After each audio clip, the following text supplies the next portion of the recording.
warahmatullahi wabarakatuh. Saya Tatia Maharani Harahap dari kelas Perbankan Syariah 1D. Di sini saya akan mempresentasikan hasil makalah yang telah kami buat yang berjudul Dasar-dasar Filsafat Sains dengan dosen pengampu Bapak Muhammad Yunus Hasibuan SHI MH. Puji dan syukur kehadirat Allah Subhanahu wa Ta'ala yang telah memberikan rahmat, taufik, serta hidayahnya sehingga penulis dapat menyelesaikan makalah yang berjudul Dasar-dasar Filsafat Sains ini dengan baik. Salawat serta salam senantiasa tercurah kepada Nabi Muhammad SAW beserta keluarga, sahabat, dan seluruh umat yang istiqomah di jalannya. Makalah ini disusun sebagai salah satu tugas pada mata kuliah Filsafat Sains di Fakultas Ekonomi Bisnis Islam, Program Studi Perbankan Syariah, Universitas Islam Negeri Sumatera Utara. Tujuan penyusun makalah ini adalah untuk memahami hakikat, ruang lingkup, dan relevansi filsafat sains dalam kehidupan modern, khususnya dalam konteks keilmuan Islam. Ini adalah latar belakang. Filsafat sains merupakan salah satu cabang filsafat yang membahas secara mendalam hakikat ilmu pengetahuan. Filsafat sains tidak hanya menyoroti hasil dari kegiatan ilmiah, tetapi juga menelah bagaimana proses ilmu terbentuk. Kemudian, hakikat dan ruang lingkup filsafat sains. Pengertian filsafat sains secara etimologis berasal dari dua kata, yaitu filosofia dari bahasa Yunani yang berarti cinta, kebijaksanaan, dan sainsia yang berarti pengetahuan. Maka filsafat sains dapat diartikan sebagai cabang filsafat yang mengkaji dasar-dasar metode dan tujuan dari ilmu pengetahuan. Secara terminologis, filsafat sains membahas pertanyaan mendasar seperti apa yang dimaksud dengan ilmu, bagaimana cara ilmu memperoleh pengetahuan yang benar, dan apa nilai dari pengetahuan ilmu itu sendiri.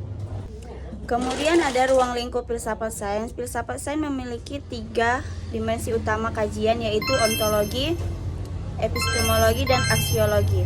Ketiganya merupakan pilar utama yang menjadi kerangka berpikir dalam memahami hakikat ilmu pengetahuan. Ada ontologi ilmu. Ontologi ilmu berkaitan dengan apa yang dikaji oleh ilmu pengetahuan. Ia membahas tentang hakikat, realitas, dan keberadaan dalam konteks ilmu. Ontologi mempertanyakan apa yang nyata, apa yang dapat diteliti. Kemudian ada epistemologi ilmu. Epistemologi ilmu membahas bagaimana cara memperoleh pengetahuan. Pertanyaan utamanya adalah dari mana pengetahuan berasal, bagaimana kita tahu sesuatu itu benar, dan sejauh mana pengetahuan manusia dapat dipercaya. Kemudian empirisme yang menegaskan bahwa pengetahuan berasal dari pengalaman seperti pandangan John Locke dan David Hume.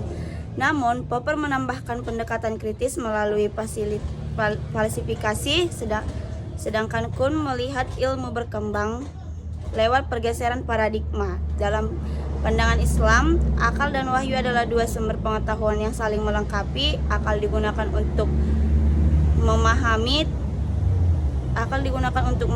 tanda-tanda Allah, sedangkan wahyu menjadi pedoman kebenaran mutlak. Aksiologi ilmu. Aksiologi membahas untuk apa ilmu digunakan. Ini mencakup nilai, etika, dan tanggung jawab ilmuwan terhadap nilai hasil penelitiannya. Sains tidak boleh dilepaskan dari nilai-nilai moral, sebab ilmu yang tidak bermoral dapat membawa kehancuran bagi manusia. Filsafat sains dalam Islam dan perkembangannya di Indonesia. Dalam Islam, ilmu atau al-ilm menempati posisi yang mulia. Al-Quran menyebut kata ilmu dan turunannya lebih dari 750 kali, menunjukkan betapa pentingnya pengetahuan dalam kehidupan manusia. Islam tidak hanya mengakui ilmu empiris, tetapi juga menggabungkannya dengan nilai-nilai wahyu dan moral. Berbeda dengan pandangan barat yang cenderung sekuler, Islam memandang ilmu sebagai sarana untuk mendekatkan diri kepada Allah Subhanahu wa Ta'ala. Tujuan utama menuntut ilmu bukan hanya untuk menguasai alam, tetapi juga untuk memahami tanda-tanda kebenarannya.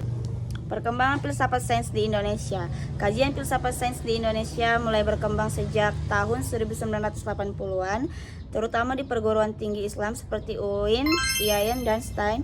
Filsafat sains menjadi mata kuliah wajib karena dianggap penting untuk membentuk pola pikir ilmiah dan etis mahasiswa. Kemudian relevansi dan tantangan filsafat sains di era modern. Relevansi filsafat sains di era globalisasi, di era modern yang ditandai oleh kemajuan teknologi dan globalisasi, filsafat sains memiliki peran yang semakin penting.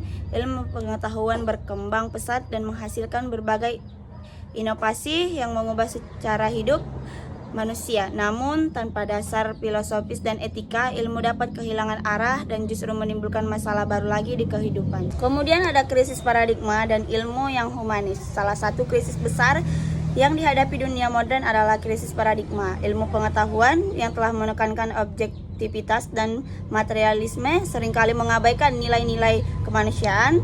Akibatnya muncul kesenjangan sosial, kerusakan lingkungan, dan dehumanisasi akibat teknologi. Filsafat sains hadir untuk mengambil keseimbangan antara aspek rasional dan spiritual. Ilmu harus bersifat humanis, yaitu berpihak pada manusia dan kemaslahatan bersama. Dalam konteks Islam, ilmu juga harus mengarahkan manusia menuju keimanan dan ketakwaan kepada Allah Subhanahu wa taala. Kemudian ada filsafat sains dan transformasi pendidikan. Dalam dunia pendidikan, filsafat sains berperan penting dalam membentuk karakter ilmuwan yang berpikir kritis, terbuka, dan bertanggung jawab. Pendidikan modern cenderung fokus pada aspek kognitif atau pengetahuan, sementara aspek efektif atau nilai dan moral sering diabaikan. Kemudian ada filsafat sains dalam konteks revolusi industri 4.0 dan 5.0. Revolusi industri 4.0 ditandai dengan munculnya teknologi digital, big data, dan kecerdasan buatan. Sedangkan era 5.0 menekankan pada keseimbangan antara manusia dan teknologi. Dalam kedua era ini, filsafat sains dibutuhkan untuk mengarahkan pemanfaatan teknologi agar tetap berpusat pada nilai-nilai kemanusiaan. Dan sampailah kepada kesimpulan. Kesimpulannya adalah filsafat sains merupakan cabang filsafat yang membahas hakikat, dasar metode, dan tujuan ilmu pengetahuan. Melalui filsafat sains, kita memahami bahwa ilmu tidak hanya sekedar kumpulan fakta dan teori, tetapi juga sistem berpikir yang berdasarkan nilai dan tujuan moral. Cukup sekian presentasi saya. Bila ada kata-kata saya yang salah, saya mohon maaf. Saya akhiri dengan salam. Wabillahi taufiq wal hidayah. Assalamualaikum warahmatullahi wabarakatuh. Bye bye.